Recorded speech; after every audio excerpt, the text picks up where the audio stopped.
राधे राधे। जय श्री कृष्णा। आप सभी को दिन शुभ और मंगलमय हो। प्रिय भक्तों, आज भाद्रपद मास की षष्ठी तिथि है। आज ही के दिन हल छठ या हल षष्ठी का पवित्र त्योहार मनाया जाता है। आज का पावन दिन भगवान श्री कृष्ण के बड़े भाई बलराम जी को समर्पित होता है। हल छठ का व्रत रखने और इसकी व्रत कथा सुनने से मनुष्यों के सभी जाने और अनजाने में किए गए पाप नष्ट हो जाते हैं और सभी मनोकामनाएं पूरी होती है। संतान की लंबी आयु के लिए यह व्रत रखा जाता है और भगवान के आशीर्वाद से संतान के जीवन पर आए हुए सभी संकट दूर हो जाते हैं। भगवान श्री कृष्ण के बड़े भाई बलराम जी का प्रिय अस्त्र हल ही था। किसान के लिए हल और बैल बहुत ही महत्वपूर्ण होते हैं, इसलिए वे बलराम जी की जयंती के दिन व्रत रखकर हल, बैल और हलदर बलराम की पूजा करते हैं। जो महिलाएं हल छठ अर्थात हल षष्ठी का व्रत रखती हैं, वे इस दिन हल से जुटी हुई सामग्री अर्थात अनाज नहीं खा सकते और ना ही गाय का दूध अथवा घी खा सकते हैं। उस दिन उन्हें केवल वृक्ष पर लगे खाद्य पदार्थ खाने की अनुमति होती है। तो आज मैं आपको हल छठ की बड़ी ही दुर्लभ कथा सुनाने जा रही हूँ। इन कथाओं को बड़ी श्रद्धा और प्रसन्नचित्त मन से अवश्य सुनिएगा। आज की इस वीडियो में पूरी 6 कथाएं हैं, क्योंकि हल छठी के दिन 6 कथा सुनने का विधान है। कहा जाता है कि अगर हल छठी के दिन 6 कथा न सुनी जाए तो व्रत अधूरा माना जाता है। आइए बिना देरी किए हल छठी की पहली कथा का रसपान करते हैं। कथा को सुनने से पहले कमेंट बॉक्स में हल छठ माता की जय अवश्य लिखें। प्राचीन काल में एक ग्वालिन थी। उसका प्रसव काल अत्यंत निकट था। एक ओर वह प्रसव से व्याकुल थी तो दूसरी ओर उसका मन गोरस अर्थात दूध दही बेचने में लगा हुआ था। उसने सोचा कि यदि प्रसव हो गया तो दूध और दही यूं ही पड़ा रह जाएगा। यह सोचकर उसने दूध दही के घड़े सिर पर रखे और बेचने के लिए चल दी। किंतु कुछ ही दूर पहुंचने पर उसे असहनीय पीड़ा हुई। वह एक झरबेरी की ओट में चली गई और वहां एक बच्चे को जन्म दिया। वह बच्चे को वहीं छोड़कर गांव के में दूध दही बेचने चली गई। संयोग से उसी दिन हल छठी थी। गाय भैंस के मिश्रित दूध को केवल भैंस का दूध बताकर उसने सीधे साधे गांव वालों में बेच दिया। उधर जिस झरबेरी के नीचे उसने बच्चे को जन्म देकर छोड़ा था, उसके समीपी खेत में एक किसान हल जोत रहा था। अचानक उसके बैल भड़क उठे और हल का फल शरीर में घुसने से वह बालक मर गया। इस घटना से किसान बहुत दुखित हुआ। फिर भी उसने हिम्मत और धैर्य से काम लिया। उसने झरबेरी के कांटों से ही बच्चे के चिरे हुए पेट में टांके लगाए और उसे वहीं छोड़कर चला गया। कुछ देर बाद ग्वालिन दूध बेचकर वहां आ पहुंची। बच्चे की ऐसी दशा देखकर उसे समझते देर नहीं लगी कि यह सब उसके पाप की सजा है। वह सोचने लगी कि यदि मैंने झूठ बोलकर गाय का दूध न बेचा होता और गांव की स्त्रियों का धर्म भ्रष्ट न किया होता तो मेरे बच्चे की यह दशा न होती। अतः मुझे लौटकर सब बातें गांव वालों को बताकर प्रायश्चित करना चाहिए। ऐसा निश्चय कर वह उस गांव में पहुंची जहां उसने दूध दही बेचा था। वह गली गली घूमकर अपनी करतूत और उसके फलस्वरूप मिले दंड का बखान करने लगी। तब स्त्रियों ने स्वधर्म रक्षार्थ और उस पर रहम खाकर उसे क्षमा कर दिया और आशीर्वाद दिया। बहुत सी स्त्रियां द्वारा आशीर्वाद लेकर जब वह पुनः झरबेरी के नीचे पहुंची तो यह देखकर आश्चर्यचकित रह गई कि वहां उसका पुत्र जीवित अवस्था में पड़ा है। तभी उसने स्वार्थ के लिए झूठ बोलने को ब्रह्म हत्या के समान समझा और कभी झूठ न बोलने का प्रण कर लिया। प्रेम से बोलिए छठ माता की जय। अब आइए हल छठ की दूसरी कथा को सुनते हैं। मथुरा के राजा कंस अपनी बहन देवकी को विवाह के बाद में विदा करने जा रहे थे। तभी आकाशवाणी हुई कि देवकी का 8वां गर्भ तेरी मृत्यु का कारण बनेगा। यह जानकर कंस ने अपनी बहन और बहनोई को कारागार में डाल दिया। और वसुदेव देवकी जी के 6 पुत्रों को एक एक करके कंस ने मार डाला।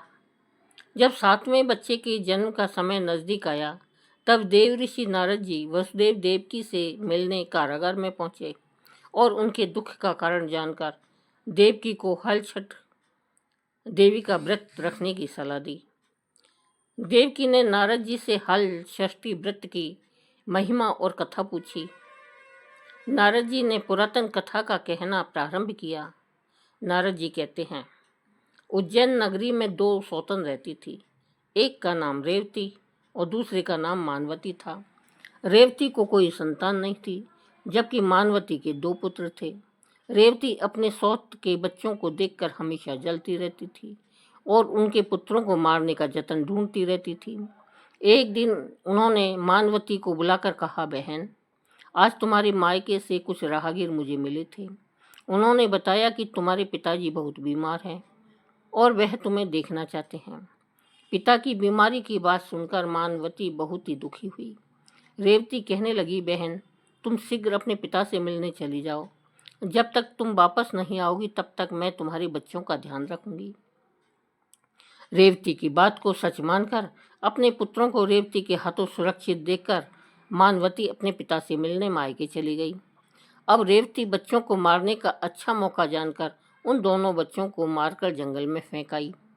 इधर जब मानवती मायके पहुंची तो पिता को स्वस्थ देखकर पिता से अपनी सौत की कही बातों को वह एक कुशलक्षेम पूछती है।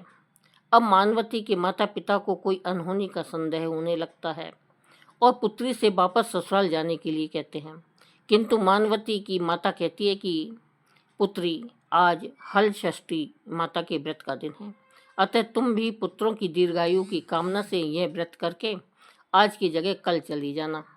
माता की सलाह मानकर मानवती पुत्रों की स्वस्थ कामना से हल षष्ठी माता का व्रत धारण करती है। दूसरे दिन अपने घर जाने को निकल पड़ती है। रास्ते में वही जंगल पड़ा जहाँ रेवती ने मानवती के दोनों बच्चों को मारकर फेंक दिया था। वहाँ अपने बच्चों को खेलते देख मानवती उनसे पूछती है कि तुम लोग यहाँ कैसे पहुँचे? तब पुत्रों ने बताया कि आपके चले जाने पर हमारी दूसरी माता रेवती ने हमें मारकर यहाँ फेंक दिया था। तभी एक दूसरी स्त्री ने हमें फिर से जिंदा कर दिया।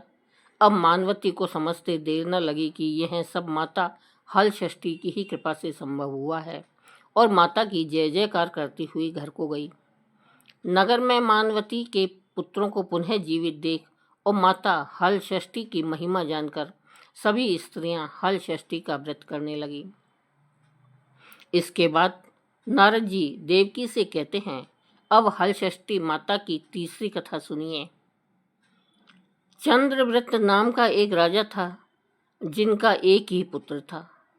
राजा ने राहगीरों के लिए एक तालाब खुदवाया, किंतु उसमें जल नहीं रहा, अर्थात तालाब का सारा जल सूख गया। राहगीर जब रास्ते से गुजरते तो सूखे तालाब को देखकर राजा को गालियां देते थे।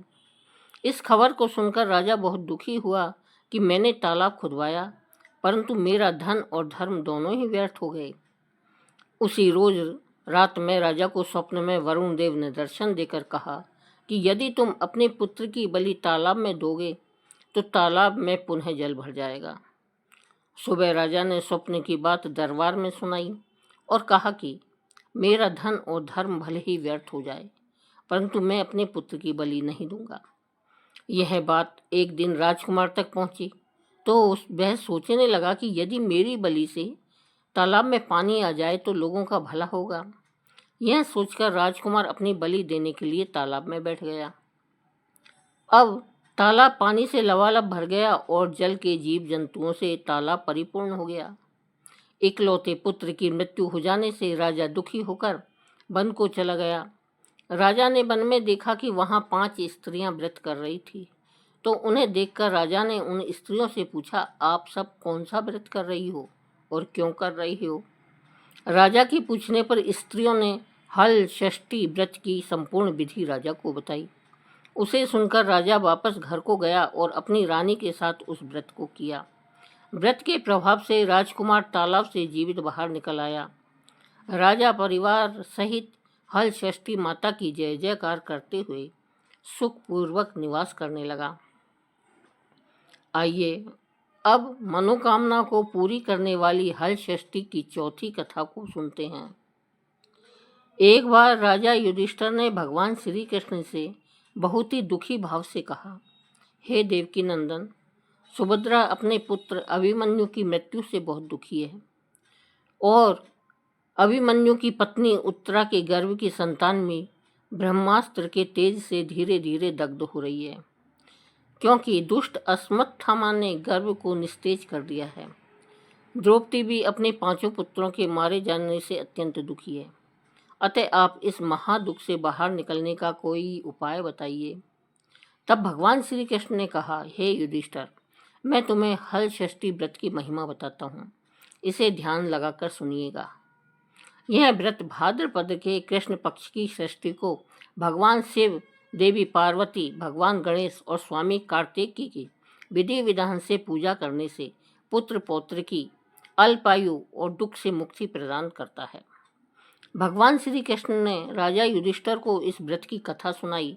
श्री कृष्ण जी कहते हैं, पूर्व काल में सुभद्रा नाम का राजा था, जिनकी रानी का नाम सुवर्णा था। राजा रानी को एक हस्ती नामक पुत्र था। एक बार राजकुमार हस्ती धाय माँ के साथ गंगा स्नान करने गया। बाल स्वभाव बस हस्ती जल में खेलने लगा। तभी एक मगरमच्छ ने उसे अंदर खींच लिया। इसकी सूचना धाय माँ ने जाकर रानी सुवर्णा को सुनाया। इस पर रानी ने क्रोध में आकर धाय माँ के पुत्र को धधकती हुई आग में डाल दिया। पुत्र शोक से व्याकुल धाय माँ निर्जन वन में चली गई और वन में एक सुनसान मंदिर के पास रहने लगी। वन में सूखा महुआ आदि जो भी मिलता धाय माँ उसे खाती और मंदिर में विराजित भगवान शिव, देवी पार्वती, भगवान गणेश और स्वामी कार्तिकेय का पूजन कर दिन बिताती थी। इधर नगर में एक अद्भुत घटना घटी। धाय माँ का पुत्र आग की भट्टी से जीवित निकल आया और खेलने लगा। यह खबर पूरे नगर में फैलते हुए राजा और रानी के पास पहुंची तो उन्होंने इस घटना के विषय में पुरोहितों से पूछा। तभी सौभाग्य से वहां दुर्वासा ऋषि पहुंचे। राजा रानी ने ऋषि का पूजन कर धाय माँ के पुत्र के जीवित होने का कारण पूछा तो दुर्वासा ऋषि ने कहा, हे राजन, आपके डर से धाय माँ जंगल में एकांत में व्रत करती थी। यह सब इस व्रत का प्रभाव है। अब राजा रानी सभी नगरवासियों के साथ दुर्वासा जी की अगुवाई में उस जंगल में धाय माँ के पास पहुँचे और व्रत के विषय में अधिक जानकारी ली। तब धाय माँ ने कहा, महाराज, मैं पुत्र शोक से दुखी होकर यहाँ रहने लगी और यहाँ व्रत ग्रहण कर भगवान शिव, पार्वती, गणेश जी और कार्तिक स्वामी का पूजन कर सूखा महुआ आदि खाकर जीवित रहती थी। कल रात को मुझे स्वप्न में भगवान शिव जी के दर्शन हुए और उन्होंने कहा कि तुम्हारा पुत्र जीवित हो जाएगा। अब रानी ने धाय माँ से हल छठ व्रत की पूजा विधि को पूछा तो दुर्वासा जी ने हल छठ व्रत की संपूर्ण पूजा विधि बताई। राजा रानी ने हल छठ व्रत की महिमा जानकर व्रत किया। व्रत के प्रभाव से राजपुत्र हस्ती मगरमच्छ के चंगुल से छूटकर खेलते हुए नगर में वापस आ गया। अपने पुत्र को पाकर राजा रानी बहुत प्रसन्न हुए और धाय माँ भी अपने पुत्र के साथ पुनः खुशी से निवास करने लगी। वही बालक हस्ती आगे चलकर परम प्रतापी हुआ और अपने नाम से हस्तिनापुर को बसाया। इस प्रकार भगवान श्री कृष्ण जी ने युधिष्ठिर से हल छठ व्रत की महिमा का ज्ञान देते हुए कहा कि यदि हल छठ व्रत कथा को नारद जी से सुनकर मेरी माता देवकी ने इस व्रत को सबसे पहले किया था, जिसके प्रभाव से उनकी आने वाली संतान की रक्षा हुई। अब भगवान श्री कृष्ण से सुनकर युधिष्ठिर ने इस व्रत को उत्तरा द्वारा करवाया।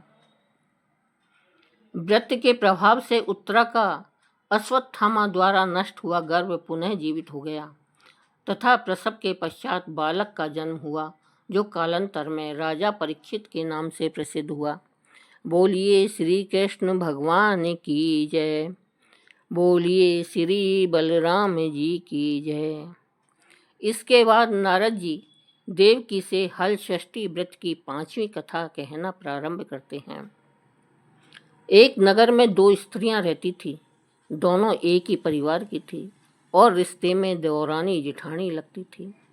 देवरानी का नाम सलोनी था, जो बड़ी ही नेक, सदाचारिणी तथा दयालु थी। जिठानी का नाम तारा था। वह स्वभाव से ही बड़ी ही दुष्ट थी। एक बार दोनों ने हल छठ का व्रत किया। विधिवत पूजन इत्यादि के बाद शाम को दोनों भोजन के लिए थालियां परोसकर ठंडी होने के लिए रखकर बाहर बैठ गईं। उस दिन सलोनी ने खीर तथा तारा ने महेरी बनाई थी। अचानक दो कुत्ते उनके घर में घुसे और भोजन खाने लगे। अंदर से चपचप की आवाज़ आई तो दोनों अपने अपने कमरों के भीतर जाकर देखने लगी। सलोनी ने कुत्ते को खीर खाते देखा तो कुछ नहीं बोली तथा बर्तन में बची हुई बाकी खीर भी उसके आगे डाल दी। लेकिन तारा थाली में मुंह मारते हुए कुत्ते को देखते ही आग बबूला हो गई। उसने कमरे का द्वार बंद किया और फिर डंडा लेकर कुत्ते को इतना मारा कि उसकी कमर ही तोड़ डाली। कुत्ता अधमरा होकर जैसे तैसे जान बचाकर वहां से भागा। दोनों कुत्ते जब बाहर मिले तो एक दूसरे का हाल चाल पूछने लगे। जो कुत्ता सलोनी के कक्ष में गया था वह बोला, मैं जिसके कक्ष में गया था वह स्त्री तो बड़ी भली है। मुझे खीर खाते देखकर भी उसने कुछ नहीं कहा, बल्कि बर्तन में खीर समाप्त हो जाने के बाद उसने उसमें और खीर डाल दी ताकि मैं भरपेट खा सकूं। उसने तो मेरी आत्मा ऐसी तृप्त की कि मैं उसे बार बार आशीर्वाद दे रहा हूँ। मेरी तो ईश्वर से यही कामना है कि मरने के बाद मैं उसी का पुत्र बनूं और जीवन भर उसकी सेवा करके इस ऋण को चुकाता रहूं। जिस प्रकार उसने मेरी आत्मा को तृप्त किया है, उसी प्रकार मैं उसकी आत्मा को तृप्त और प्रसन्न करता रहूं। अब तुम बताओ, तुम्हारे साथ क्या बीती? लगता है तुम्हारी तो वहां खूब पिटाई हुई। दूसरा कुत्ता बड़े ही दुखी स्वर में बोला, तुम्हारा अनुमान ठीक ही है भाई। आज से पहले मेरी ऐसी दुर्गति कभी नहीं हुई थी। पहले तो थाली में मुंह मारते ही सारा जबड़ा हिल गया।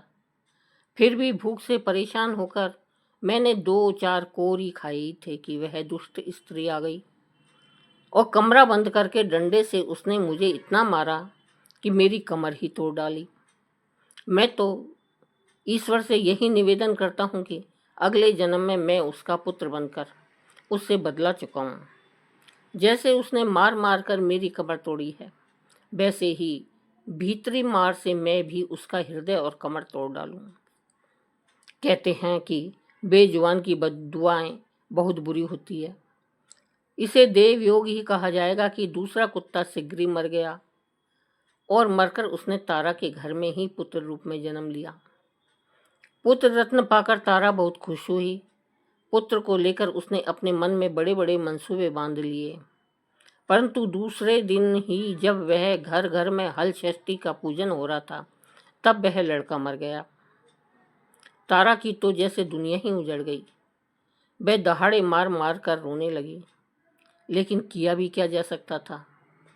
जैसे तैसे उसने अपने आप में सीने पर सब्र का पत्थर रख लिया।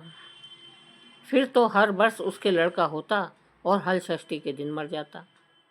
जब 3-4 बार ऐसा हुआ तो तारा को इस पर कुछ संदेह हुआ कि आखिर मेरा लड़का हल षष्ठी के दिन ही क्यों मरता है। फिर एक रात सपने में उसे वही कुत्ता दिखाई दिया। उसने कहा, मैं ही बार बार तेरा पुत्र होकर मृत्यु को प्राप्त हो रहा हूँ। तूने मेरे साथ जो व्यवहार किया था, मैं उसी का बदला चुका रहा हूँ। तारा बहुत दुखी हुई और उसने अपने किए का प्रायश्चित करने का उपाय पूछा। तब उस कुत्ते ने बताया, अब से हल छठ के व्रत में हल से जुता हुआ अन्न तथा गाय का दूध दही न खाना, होली की भुनी हुई बाल तथा होली की धूल आदि हल छठ पूजा में चढ़ाना, तब कहीं मैं तेरे घर में आकर जीवित रहूँगा। पूजा के समय यदि तारक गण छिटके तो समझना कि अब मैं यहाँ जीवित रहूँगा। तारा ने वैसा ही किया और इस हल छठी के व्रत के प्रभाव से उसकी संतानें जीने लगी। तभी से संतान कामना और सुख सौभाग्य के लिए यह व्रत किया जाता है। प्रेम से बोलिए, हल छठ मैया की जय। अब आइए हल छठी की 6वीं और अंतिम कथा को सुनते हैं। दक्षिण में एक सुंदर नगर था। वहाँ एक बनिया अपनी पत्नी के साथ रहता था। दोनों पति पत्नी स्वभाव से बहुत अच्छे और संस्कारी थे। बनिया की पत्नी गर्भवती होकर संतान को जन्म देती थी, किंतु दुर्भाग्यवश उसकी संतान कुछ समय बाद ही मर जाती थी। इस प्रकार एक एक करके बनिया की पत्नी की 6 संतानें मृत्यु को प्राप्त हुई। इस कारण दोनों पति पत्नी बहुत ही दुखी होकर संतान की कामना लेकर घर से वन चले गए। वहां जंगल में एक साधु से उनकी भेंट हुई तो उन्होंने साधु से अपनी व्यथा सुनाई। साधु ने ध्यान लगाकर देखा कि बनिया की संतान कहाँ है। साधु ध्यान में यम, कुबेर, वरुण, इंद्र आदि लोगों में ढूंढा, किंतु जब बनिया के बच्चे नहीं मिले तो साधु ब्रह्मलोक गए। वहां साधु ने बनिया के सारे संतानों को देखकर उन्हें अपने माता पिता के पास लौटने का आग्रह किया। बच्चों ने वापस लौटने से मना करते हुए कहा कि मुनिवर, इससे पूर्व हम कई बार जन्म ले चुके हैं। हम किस किस माता पिता को याद रखकर उनके पास जाएं? हम जन्म, मृत्यु और गर्भ के चक्कर से अब मुक्त हो गए हैं, अतः अब हम नहीं जाना चाहते। तब साधु ने उन्हीं बच्चों से बनिया को दीर्घजीवी संतान के प्रताप का उपाय पूछा। उन आत्माओं ने कहा कि यदि बनिया और उनकी पत्नी माता हल षष्ठी का व्रत रखकर पूजन और कथा का श्रवण करें और अपने पुत्र को व्रत के उपरांत जल से भीगे कपड़े में लपेटे तो उनका वह बालक दीर्घजीवी होगा।